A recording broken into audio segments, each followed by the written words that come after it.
All right, so Kon, are you ready for your 10 questions? I am ready. Let's go, Jeff. All right, here we go. Question number 1. If you had to choose between the two, which one would you pick? Would you choose Batman's utility belt or a fanny pack? Ooh, having had the full 80s experience of a fanny pack, I'm going to go with Batman. Really? Yeah. But Batman's utility belt can only be worn around the waist. The fanny pack goes around the waist or over the shoulder. Have you seen my belly lately? I don't have enough cord to tie that fanny pack around there, my friend. I will go with the utility belt. Plus, I can hide in there a can opener and all of the wonderful things that I need. That's true. Accessorize away. Question number 2. What is your favorite movie? Favorite movie? I'm going to go with Last of the Mohicans. Ooh. What about Last of the Mohicans makes it your favorite? Have you seen his hair? You went to hair. Well, I took one look and it inspired me just thinking about the long locks running through the forest there. I will find you. Exactly. Stay alive. I will find you. Right? Okay, so it's hair. It comes down to hair for you. You're a hair guy. Yeah. It's the 80s, man. I mean, it's long hair. We're going there. It's with my fanny packs. Question number 3. What is your favorite quote? The two most important days in our life are the day you come into this world and the day you figure out why.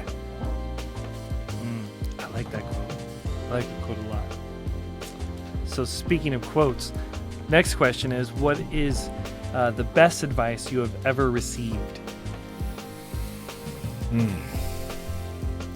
If you can't be good, be careful. That's what my dad told me when I was young. It served me well. If you can't be good, Be careful. Don't get caught. I was just gonna ask you, what does that mean to you? But it's don't get caught. Don't get caught. Yeah. My dad's seen a lot in his time, and when I was a young kid, I always thought I could get away with things. I couldn't. Was that his way of saying, I see, you need to do better? Yes. You know, in my youth back in Greece, my dad was a cab driver. And as a cab driver, not only could he find me anywhere, anytime, but he had all of another 1,500 cabs there that all knew him. So there was no place I could go in town and not get caught. Stay alive! I will find you! I will find you! That's great. Ah, man. For the next question, I want to stick in your childhood for a second and ask you what your favorite childhood toy was. I think it's probably the same one that I have now, a soccer ball. Ooh, soccer. Yep. Yeah, you thought I got the name Coach Kon because I coach executives. It's because I coach kids, man. I coach soccer. That's why. Yeah. What about coaching kids in soccer do you enjoy? Well, it brings together 3 of my passions and the loves of my life. I love working with kids, first of all. I love teaching and coaching. And I love the sport. So 3 things that come together. And how can you go wrong? Being outside and with the kiddos out there in the fields, man, it keeps you young. Yeah. Man, so soccer as a kid and soccer all the way up to today. Yeah. That's passing on to that next generation, man. Well, what did you want to be when you grew up? As a kid, where'd you want to go? What did I want to do? Well, I wanted to get into performing arts. I wanted to be a dancer. Now, we've talked a little bit about this before, but let's just pretend we didn't have that conversation. What kind of dancer did you want to be? Was it jazz? Was it ballet? Was it well? modern? I just Hip-hop. love being on stage. So I went through the gamut. When I was very young, because my parents were immigrants in Australia, like a lot of the immigrant communities, they tried to instill that cultural piece to me. So they sent me at a very young age, not only to learn the language, but because we were kind of in a community, in a religious kind of circle of like-minded Greeks, part of the culture is dancing traditional Greek dancing. So when I was very young, maybe 8 or 9, I started that, and I loved it. I had a knack for it, and I really enjoyed it. So growing up, I went through all of the iterations. Speaking of the 80s, breakdancing, do you remember that?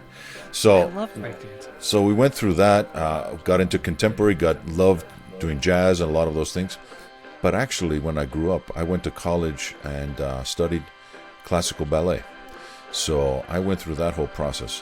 Now, I may not look it now, but I was actually pretty decent in my day. And I had some wonderful, wonderful experiences, which is part of the reason why I had probably more than a decade of wonderful experiences with stage performances, TV performances, and actually traveling the world on brand new cruise ships as a principal dancer. And that's where I met my wife and ended up here in the States. Yeah. Bonus. And you got to be strong to be a ballet dancer. Oh, yeah. You know, there's a saying that they have that says, I don't know if ballet dancers are the ultimate athletes, but all the ultimate athletes are dancers. Because they have that same sort of, if you watch Jordan in his heyday fly through the air, you can't tell me that man isn't dancing as he dances by everybody else in there. I mean, you look at all of the skilled players, whether on a soccer pitch, on a basketball court, or anywhere else. You watch Usain Bolt, man, the guy flies. He's just built that way. I mean, that's a big part of it. So it spoke to me both artistically but also physically. I mean, you work out so hard, your body is in peak condition. Yeah. And you can't eat pizza and ice cream. No, because they weigh you every week. And they know. They know. They know. Yeah. Man, it's just, stay alive. Stay Go get alive, your I pizza. will find you. I will find you. Yeah. There's a theme here. There's a theme. Watch out. do You went right. into my childhood. I'm a few decades back, and that's why. Ah, man. So the next question is, what brings you joy?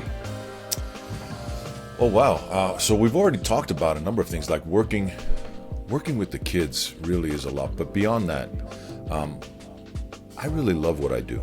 I mean, working with people, helping individuals, helping organizations reach goals, get results that they're looking for. That really, really excites me. I love seeing the light bulb go on. I would do this kind of work even if I didn't get paid. Just don't tell my clients that, because they might get ideas. But I love what I do. I love what I do. So I wanted to dive a little deeper into that for a second.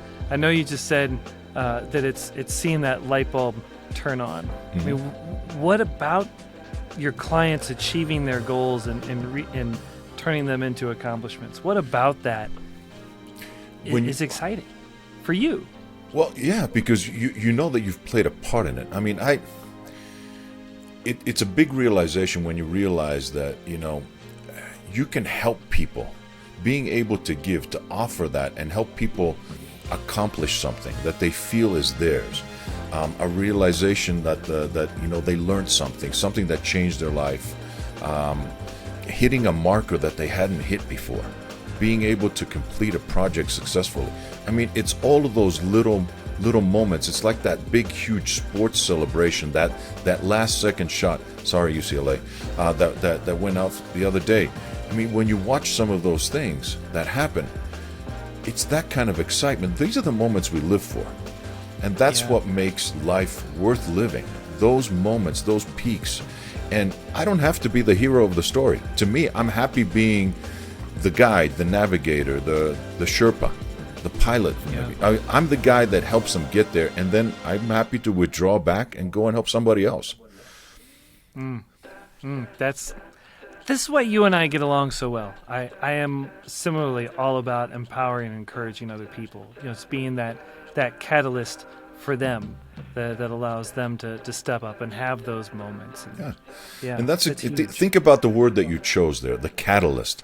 I mean, a catalyst is what? In chemistry, it's that agent that you introduce into it. It helps make that reaction. It makes things happen, and then it withdraws. It dissolves, it goes away. It's no longer there. Now you have the new product, the new piece there, the evolution of that. And that's what we are. As consultants, as coaches, we try to be catalysts. We don't need to be the heroes of the story. They are. No. Preach! Yeah. All right, so let's flip it upside down. What brings you dread? Well, I would say that, for example, all of us have been experiencing that this past year, fear for anything happening to my family, to my loved ones. That brings me dread. The sense that I can't do something to help. That helplessness brings me dread.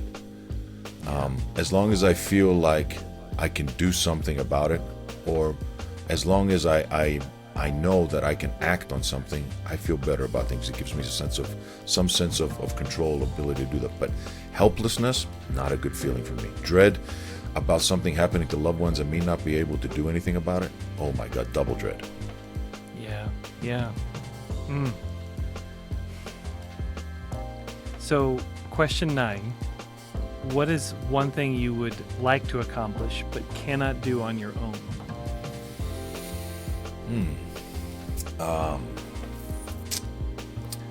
That I can't do on my own. There's probably a lot of things to pick from there, but one of the things that I'd love to be able to do is, let's talk about a little bit more short term. I want to be able to have my dream house back in Greece, overlooking the ocean, and being able to enjoy my life, have friends over, be able to continue to serve clients, and have that kind of view in the backdrop. But that's something that I can't do alone.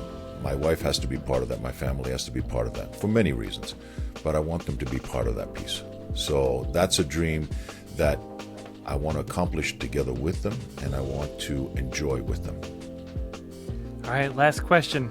We're coming in for the landing. Big 10. 1-0.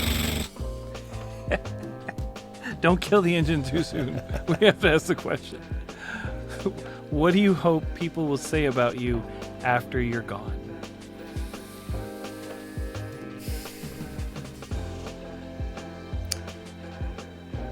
That I made a difference, that I left a mark, that one person breathed easier because I was around, because of something that I did or said or how I may have helped them, whether I did it purposefully or not.